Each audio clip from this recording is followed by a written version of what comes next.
We're fortunate to be able to back him, si Transportation Secretary Vince Dizon. Sir, good afternoon. Thank you for joining Storycon. Magandang hapon, Good Secretary. afternoon, Secretary. Happy Labor Day. Kami, Ed. And, Happy Labor Day po. Huli namin po kayo makita, may COVID pa rito. Oo nga, sir. Oo nga po. Matagal-tagal na po, Mama Ami. Medyo matagal-tagal na rin yun. No? Ano taon yun? 2023? 2022 po siguro yun. 2022. Yeah. Oo, yung mga Zoom natin, puro nung ano kayo, nung ano kayo, sa COVID pa kaya. Opo, 2021 po siguro yun, Mama Ami. Pero parang hindi kayo tumatanda, Sec. Kami lang ni Ed ang tumatanda. Uy, bumukay damay. Hindi po. Si Sec Ronald po, pabata ng pabata. Wow. Parang, Pero hirit Sec, lang. anong mas malaking Don't go there, headache? don't go there. Transportation Don't go there. natin. Mas transportation natin o yung COVID? Magandang tanong yan, Ano ba? Mama Ami. Oo. Parang mahirap sagutin. Mahirap sagutin. Nako, that's Teka, anong tanong ni Ami? It says a lot, malaking na sakit ng ulo? halos kasi dala ng COVID ang mass transport problem natin. Napakalaki po kasi ng scale, Ma'am Ami, nitong Transportation Department. So, and wala pong everyday po may bagong challenge na kailangan harapin. So, kamusta, Sec, yung first 2 months? Just about, no? opo, just a little over 2 months, Sec Ronald. Okay naman po. Ito po, pinipilit po nating gampanan yung kabigin-biginan ng ating Pangulo na kailangan talaga kahit papaano maipsa natin ng konti yung hirap na dinaranas ng mga kababayan natin araw-araw, lalo na ngayong ang Labor Day. Very meaningful po yung gesture ng ating Pangulo na magbigay ng libreng sakay dito sa ating mga commuter at syempre sa ating mga manggagawa.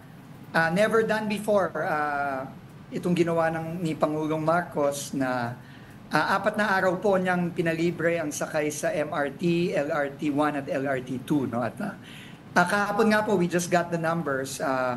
More than 1.2 million passengers used the 3 lines in total. This is a record high.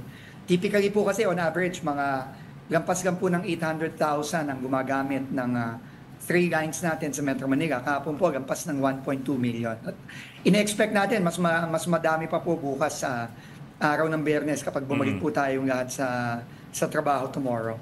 Pero Sec, let me raise one matter that's been bandied around in social media. Some people are implying na politically motivated itong 4-day free fare dun sa MRT LRT coming in 2 weeks before election day.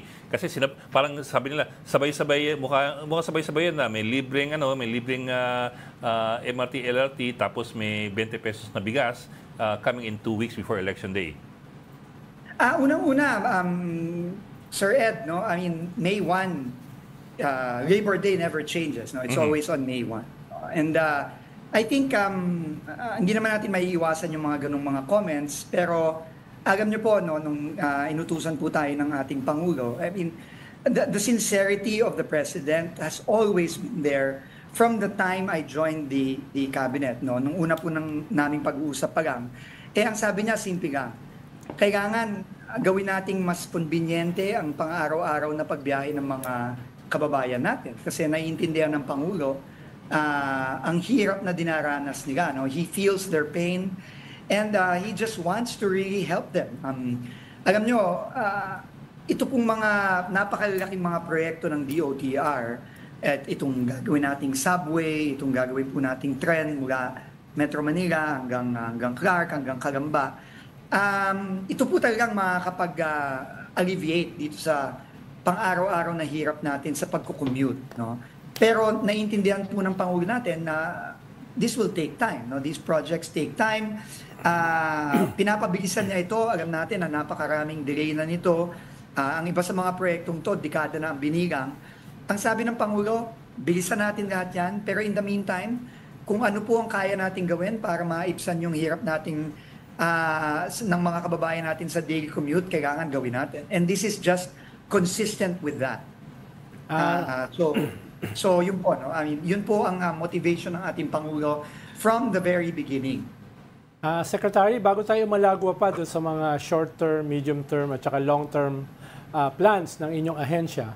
Baka para sa purpose ng ating mga tigapakinig, ano ba yung scope ng DOTR? Paano baka hindi alam ng marami na even the Coast Guard ay under ng DOTR, etc. etc. So siguro yung minimum, yung mga minimum muna siguro, baka pwede nyo ipaliwanag. Ano ba ang sakop ng inyong ahensya? Basically po, Sec Ronald, no, land, sea, and air. No, lahat po ng transportasyon sa land, sa dagat, sa mga rivers natin, at sa himpapawid. Lahat po yan ay under sa DOTR. No? So, lahat po ng infrastructure na kasama dyan, lahat po ng pag-regulate at pagpoprotekta sa ating mga pasahero, sa land, sa dagat, sa himpapawid, kasama po yan. At kasama din po yung, syempre, yung pagprotekta natin sa ating sovereign territory, no, sa pamumuno ng Coast Guard. Alam naman natin po na Coast Guard, kahit na ito ay isang defense agency, no, pagdepensa ng ating soberenya sa ating territory, ito po ay civilian in nature, kaya po napapailalim din itong Philippine Coast Guard sa DOTR.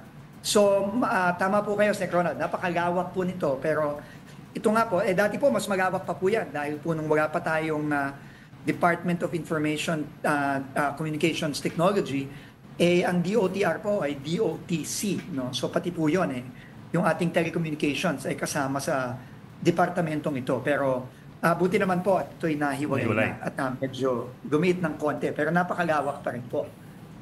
Pero halimbawa yung Bureau of Immigration ay under yan ng DOJ. Pero parang tumutulong din kayo dahil siyempre nakakasagabal din kung sakaling mahaba ang pila sa immigration, nakakasagabal din yan doon sa usapin ng transportation. So may ganung klaseng naman kayo, coordination with other agencies na directly nag-i-impact sa transportation. Opo, ibabalik ko po, Sec Ronald, doon sa utos at direktiba ng ating Pangulo na kailangan kombinyente at safe ang pagbabiyahe ng ating mga kababayan. At nung Holy Week po, ito po ang lalong talagang pinaigting ng Pangulo ang coordination ng mga iba't ibang mga ahensya ng gobyerno. Kaya kami po sa DOTR nakipag-ugnayan kay Secretary Boying Remulla ng DOJ at kay Commissioner Joel Diado ng Bureau of Immigration. Dahil alam niyo naman po, lalo na sa ating mga airports, medyo pain point po yan, no, yung pila sa immigration, no, na matagal na rin pong nahihirapan ang ating mga kababayan.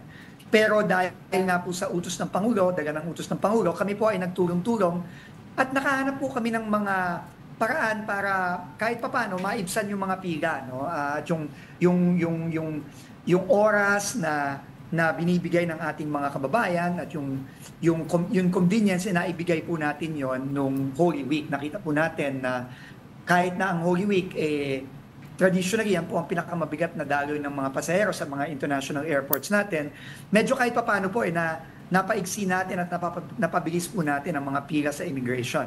Dala na rin yan po ng utos ng Pangulo at dala na rin po ng pagtutulungan ng iba't ibang ahensya tulad ng Bureau of Immigration at ng Department of Transportation. Pero ang challenge po talaga hindi lang yan pang Holy Week. Kailangan yan tuloy-tuloy na dahil nakita na kaya naman palang gawin. So yun po ang pinipilit natin gawin ngayon na gawing talagang permanente na yung mga solusyon na linagay natin sa mga airports at sa immigration. Secretary, sa airport pa rin, nakausap niyo na ba, may final na ba kayo? Yung negotiation niyo with Lufthansa, nagbabalak daw na umalis sa Pilipinas. Matutuloy ba yun o ano na nangyari dun sa negotiations? Tuloy-tuloy po ang pag-uusap namin ng Lufthansa Technique, Ma'am Ami.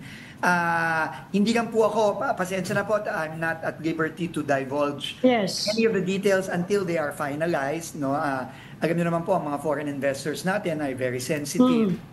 So, pero tuloy-tuloy po. At ang sabi po ng Pangulo is, Lufthansa is a very important investor. They have been here for so many decades. They provide thousands of jobs and high quality jobs at that. And importante po sila. Kailangan po gawin natin ang lahat para po manatili ang Lufthansa Technique. At kampante po ako na magagawa po natin yan. Siguro po sa mga susunod na linggo, susunod na buwan, makakapag-anunsyo na po tayo ng breakthrough dito sa mga pag-uusap na ito. Pero will it involve an adjustment dun sa rates ng consortium? Kasi kapag pinagbigyan nila Lufthansa, pagbibigyan din nila yung Hindi ibang po, no, we cannot make adjustments to the rates in NAIA because those are already provided for by the concession agreement, no? At ano po 'yan? Alam niyo naman po, sanctity of contracts 'yan, no? At hindi po natin pwedeng gawin 'yon, no? Gaya ng sinabi niyo. So naghahanap po tayo ng mga ibang paraan para tulungan ng Lufthansa na maka-cope dito sa mga pagtaas ng mga rates dahil nga po they are a valued foreign investor. Kaya po pasensya na po kayo, hindi lang ako makapagbigay ng detalye, pero ano po yan, tinatrabaho po natin yan. We've been working on that for the past 2 months already, mahigit simula nung ako po umupo sa DOTR. At tingin ko po makakahanap po tayo ng solusyon dyan at tuloy-tuloy po ang pag-i-invest at pag-ooperate ng Lufthansa Technique sa Pilipinas. Sir, let me back up a bit. In all these decades, all transportation secretaries, magmula pa nung DOTC pa to, all transportation secretaries have aimed to solve that problem, the eternal problem of mass transportation. That's always been the pledge of all transportation secretaries. Ayusin namin mass transportation, gagawin natin mas madali ang pag-travel ng tao, hindi lang ng kotse, pero ng tao mismo. Maging ikaw ay commuter o ikaw ay motorista. From your answer, how do you intend to make your job there different from the previous secretaries who have also taken on that problem, but they have not appeared to have made much of a dent on the problem of mass transportation? Kayo po, how will you be different po? Sir Ed, the solution to our woes, is rooted in our past inability to finish all of the projects that have been started from the several decades ago, no? Kung natapos po ang mga iba't ibang proyekto tulad na ating mga MRT, mga LRT, yung common station sa North EDSA, ito pong mga tren na matagal-tagal nang pinaplano at pinipilit gawin, matagal na rin pong nasolusyonan ito, no? Kasi yun naman po talaga, to be honest, hindi po rocket science ang pag-solve sa mga mass transportation problems ng mga bansa. Nakita na po natin to sa iba't ibang mga bansa, paano nila nasolusyonan to. At kailangan lang naman po nating gayahin kung ano ang mga ginawa nila. Ang problema lang po sa atin, itong mga nakaraang dekada, ay tuloy-tuloy po ang delay at hindi po natatapos sa mga proyekto. Halimbawa, ito pong common station, halimbawa sa EDSA, na ito po ay kung isipin niyo po, napakasimple lang po nito, pero napaka-importante para hindi mahirapan ang ating mga pasahero. No? Ito pong common station ay sinimulang pagplanuhan ito nung time pa po ni President Gloria Macapagal-Arroyo. No? So, halos 2 dekada na po yan na pinagpaplanuhan, pinipilit ayusin, pinipilit gawin. Hanggang ngayon po, hindi pa tapos.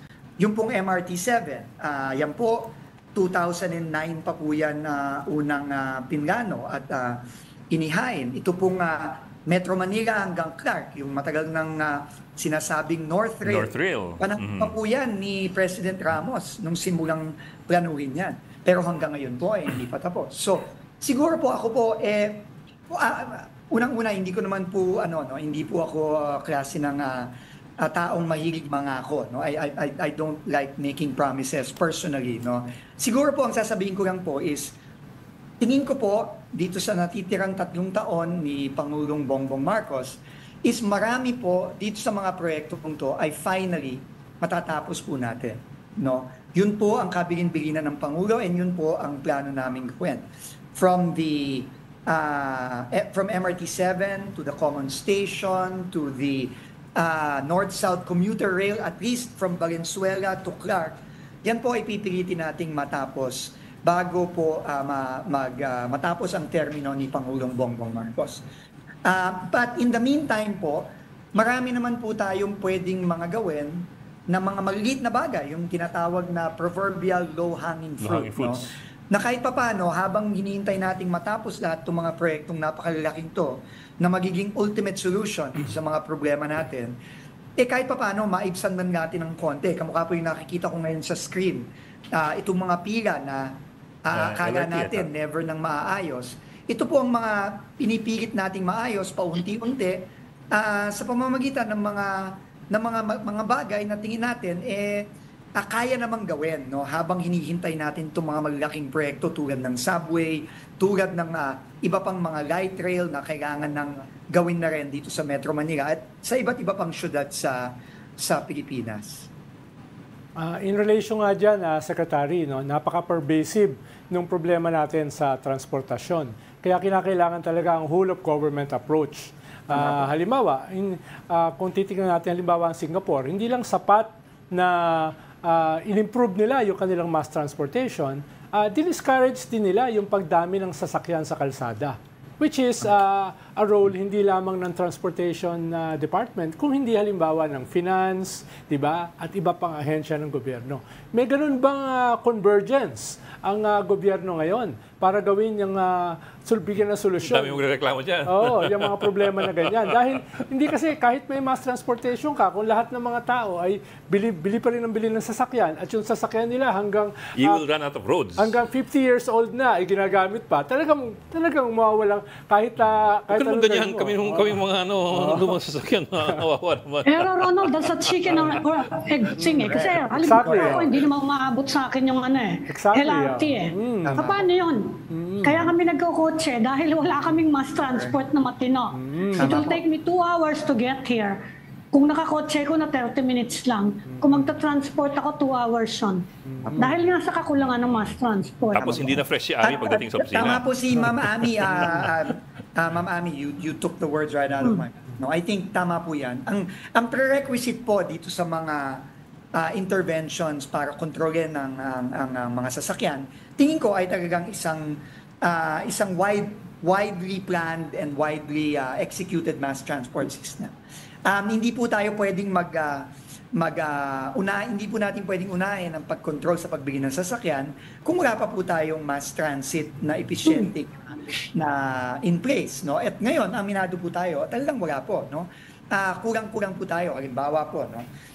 Importante po yung MRT-7, no? Kasi yan po ay kukonekta mula sa norte, mula sa Bulacan, sa San Jose del Monte, papuntang EDSA. No, kaya po pinlano yan since 2009. Kaya nga po nagpapasalamat tayo kay Mr. Ramon Ang at nag-commit po siya na bago matapos po ang termino ni Pangulong Bongbong Marcos ay finally matatapos na rin po ito, no? At in fact, meron po diyang nakakatawa nga po, no? Meron po diyang isang right-of-way problem sa San Jose del Monte na mahigit 5 taon na pong problema na hindi masolusyonan, no? Kaya po hindi makonect ang Sacred Heart Station papuntang San Jose del Monte dahil po nag-aaway ang iba't ibang mga stakeholders sa San Jose del Monte dahil dun sa kailangan na right of way ng San Miguel Corporation. Pero masaya po akong i-anunsyo sa inyo na na-solve na po natin 'yon, no? Nagkaroon na po ng pagsasama-sama ang LGU, ang mga private landowners at ang DOTR at ang San Miguel at nakakuha na po tayo ng lupa para finally masimulan na po ang pagtatayo ng San Jose del Monte Station. Kaya po kampante po tayo na bago mag-step down po si Pangulong Bongbong Marcos sa 2028, tapos na po from San Jose del Monte to North Avenue ang MRT-7. But before that, mahirap po talaga tayong bago matapos lahat itong mga to, mahirap tayong mag-control sa pagbebenta o pagbibili ng mga private vehicles. Sir, balayan ko lang yung sinabi nyo kanina na our biggest problem apparently in mass transport is yung discontinuation ng mga projects. Yung mga projects na planned for a long time na hindi natutuloy for one reason or another. Have we been able to solve that problem na whether for hindi natutuloy for political reasons or legal reasons or whatnot? Because other countries seem to be able to do it and we are not able to do it. Opo, yun nga po yung medyo nakakalungkot. Halimbawa po, itong North Rail, no? Itong train na ito, no? Iyang administrasyon na po yan, no? From President Ramos, President Estrada, President GMA, lagi pong sinusimulan, nahihinto, sisimulan ulit, nahihinto. Pero finally po, nandito na po tayo. No? And malapit na. No, malapit na po tayo dyan. At tingin ko po, kailangan na lang po talaga nating itawid sa finish line, itong mga proyektong ito. And thankfully, yun po ang ginawa ni Pangulong Marcos, no? Na lahat po ng proyekto, tinuloy po niya. Kaya po ngayon, malapit na po tayo at hopefully po, in the next few years, mai-enjoy na po ng mga kababayan natin ang mga napakalalaking proyekto nito. Something very close to our hearts here. I know may balak mag-rehabilitate ng EDSA, I think this year, di ba? What's the plan and how's it coming along? Okay naman po, no? Nag-announce na po ang DPWH na gagawin po itong major overhaul of EDSA. Actually, hindi lang ho siya rehabilitation, Sir Ed, no? Kasi ang rehab kasi yan yung ginagawa in the past, no, na ginatawag nilang reblocking, no? Yung parte-parte, patsi-patsi, inaayos, no? Ngayon po, ang utos ng ating Pangulo, once and for all, ayusin na natin ang buong EDSA. The last time po na ginawa ito is, I think, in the 80s pa, no? Nung early 80s, so almost 50 years na ang nakalipas since ginawa ito. So nag-announce na po ang DPWH na sisimulan po ito pagkatapos ng eleksyon. Ito po ay gagawin lane by lane. Magsisimula po sa inner lanes, no, both north and southbound. At ito po ay gagawin buuan na yan, no? Mula Monumento hanggang Pasay, no? Tuloy-tuloy po yan. Sir, inner lanes, sir, meaning yung malapit sa island, no? Meaning yung malapit sa MRT. Opo. Yung pong busway natin ngayon, yung busway carousel natin. So ang mangyayari po, yung pong busway carousel natin habang ginagawa ang inner lane, kung nasaan siya ngayon, iuusog po natin palabas, no? So magiging dedicated po yung lane beside it, no? Habang ginagawa yung innermost lane ng EDSA and so on, no? Papalabas po at ang huling-huling gagawin ay yung outer lane, kasama na rin po yung pagsasaayos ng mga sidewalk natin sa EDSA, no? Para naman po safe para sa ating mga kababayan na maglakad sa EDSA, no? So yun po, no? It's really a massive project that I think sabi nga ng Pangulo natin, needs to be done na. Kahit na masakit siya sa una, pagka natapos naman po ito, napakalaking ginhawa at laking benepisyo. At in relation pa rin doon sa sinasabi ko kanina, Secretary, no, yung convergence. Halimbawa, papalapit na naman ang tagulan at haharapin na naman natin ang problema ng mga flooding, no? Paano yung coordination ng departamento nyo halimbawa sa usapin ng mga drainage na laging nakaklag tuwing darating ang tagulan, na dapat sana ay nililinis bago pa magtagulan. So yan yung mga na hindi nasusolusyonan ng isang departamento lamang. Yan yung talagang mas malawak na convergence yung kinakailangan. Opo, nandiyan naman po lagi ang DOTR, no? Kagaya dito sa pag-rehabilitate ng EDSA, babaguhin po ang drainage niya, no? Papalakihin, no? At ang pagkakaalam ko, pati yung asfalto po na gagamitin, dahil i-asfalto po yung buong yan, yung makabago ng asfalto na kung saan hindi naiiwan ng tubig sa ibabaw ng kalye, no? Ito ay nagsisip in, no? Hinihigop ng asfalto yung tubig. Kaya yan po ay makakatulong din sa pag-prevent itong mabibilis na pagbabaha, lalo na pag-ulan, no? So lahat po ng ito ay kahit na DPWH po ang lead agency po dito, katulong po ang iba't ibang ahensya tulad ng DOTR, tulad po ng MMDA.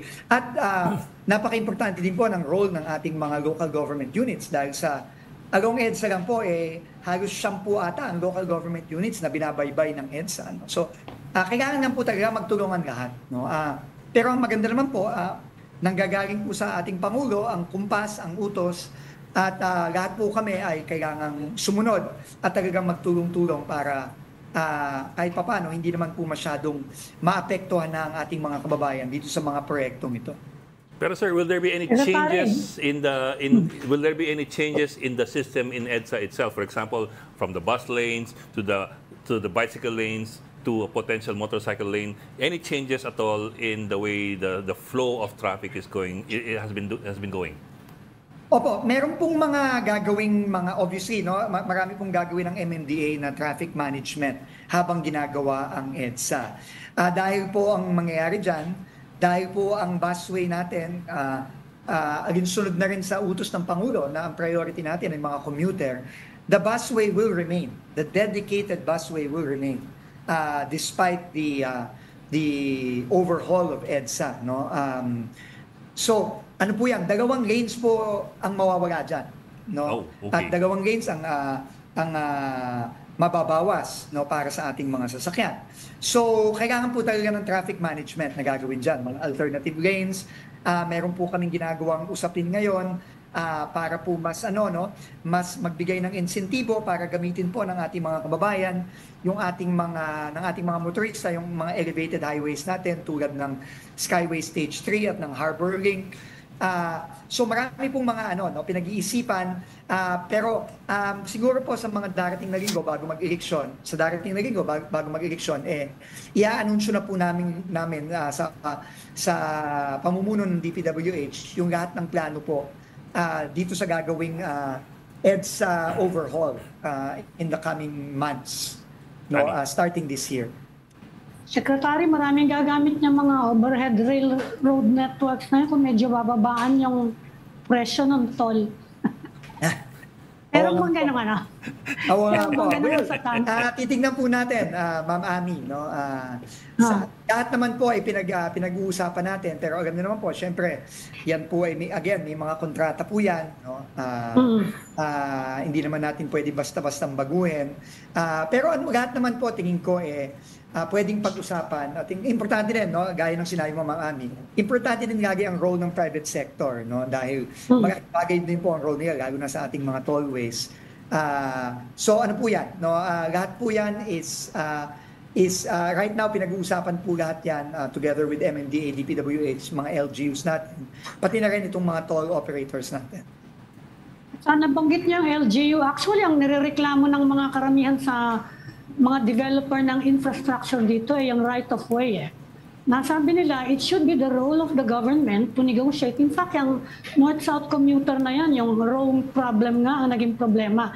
And it's not just in, hindi lang dyan sa road network. Lahat ng public utilities, gano'n. Right. Anong balak niyong gawin? Pati nga yung ewan ko yung subway kung naayos na yung problema sa right of way. Although wala naman ako naririnig reklamo from the Japanese contractor. Pero anong pwede niyong gawin dyan kapag ganyan? Ronald is talking about convergence. Anong LGU daw yan Pati barangay kung minsan nangihingi ng ng mga ng permit. Kaya nagkakatagal-tagal ang mga project natin. Alam niyo po yung right of way is the perennial problem of every big infrastructure project, no? At gaya ng sinabi niyo nga po, no, hindi yan kaya ng LGU lang o ng national government lang, no? Hindi po. No, it's a problem that needs everyone to pitch in. No, kagaya po, bibigay po ako ng example. Ang isa po sa mga pinakamabigat na problema namin ngayon sa DOTR for right of way ay yung north-south commuter rail mula Calamba na dadaan ng Metro Manila hanggang Clark, no? At yan po, halos 4 na taon na po ang delay niya. 4 na taon. O, dapat po yan actually, yung Manila to Clark, dapat po yan ay tapos na ngayon. Dapat nag-i-enjoy na po tayo. At lalo na po ako, it's very personal for me kasi ako po ay nakatira sa Pampanga. No? At habang wala yung release na yan, ako po ay kagaya ninyo, ako po'y kailangang magsasakyan para lang makapasok araw-araw sa trabaho sa Metro Manila. So, ang problema po dyan ay right of way. Wala pong halos na idagdag sa right of way dito sa nakaraang mga 3 taon na ang nakalipas. No, lalo na yung mula Malolos hanggang Clark sa Pampanga. Kaya po yan ay talagang pinapaspasan po namin. Ang problema lang po talaga is hindi po yan madali. No, hindi po madali yung mga proseso, yung mga requisitos para mag-expropriate, yung pong mga kailangang mga steps bago ka makakuha ng possession ng lupa, napakatagal po talaga. Kaya nga po ngayon ay meron po kami minumungkahi sa Kongreso yung amendments to our right-of-way law. Yan po ay pending ngayon sa Senado. Pero nakikipag-usap na po kami sa Senado sa pamumuno ni Senate President Chis Escudero at sa sponsor kay Senator Mark Villar kung pwede po nating maipasa na yung ating amendments kahit na po hindi pa bago matapos itong current Congress sa June. No, at mukha naman pong kakayanin, no? At ito po talaga ay utos na rin ng ating Pangulo na kailangan ipasa na natin to dahil po isi-streamline nito yung mga proseso at bibigyan ng mas malawak na flexibility at authority hindi lang ang hindi lang ang national government kundi pati ang local governments para mas mapabilis natin ang right of way acquisition. No, so hopefully po no yan ang makikipagtulungan po kami sa ating Senado at sa ating Kongreso. Yan po sana ay may maipasa na itong padating na June kapag nag-resume po ang ating Kongreso. Okay. Well, we'd like to say thank you very much kay Transportation Secretary Vince Dizon for joining us this afternoon. Sir, ingat po Thank you po. and thank you for joining us this afternoon. Salamat, Happy Sec. Labor Day po. God Thank bless. you, Secretary. Good day Good luck Thank sa you po, iyong ma'am. Herculean task.